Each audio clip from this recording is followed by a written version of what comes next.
भाई अरे कुठे आहेस तू? आपल्या राणीवर वार झालाय, आज सोडायचं नाही त्याला. हो काय झालंय? कुठे आपली राणी? चला हॉस्पिटलला घेऊन जा लवकर. अहो राणी पोरगी नाही, माझी जान आहे, माझी इन्व्हेस्टमेंट आहे, लाईफ पार्टनर आहे. हो त्या भाड्याने स्क्रॅच पडलाय, त्याला सोडणार नाही. हा त्याला सोडू नका, पण आधी तुमच्या राणीची ट्रीटमेंट करा. आपल्याला बेस्ट डॉक्टर पाहिजे आपल्या राणीसाठी, एकदम प्रीमियम सर्व्हिस पाहिजे. कोण देत आहे का सोलापुरात? अहो चला तुम्हाला घेऊन जातो.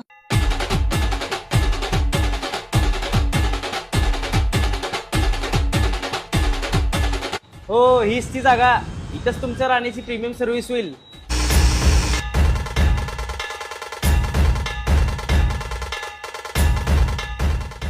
हा हा हा हा हा आवडलं आपल्याला काम, एकदम प्रीमियम आणि टॉप आहे. मदनलाल मध्ये 10% ऑफ होतं म्हणून सिरेमिक कोटिंग करून घेतलाय. बघ कसं चमकले आपली राणी.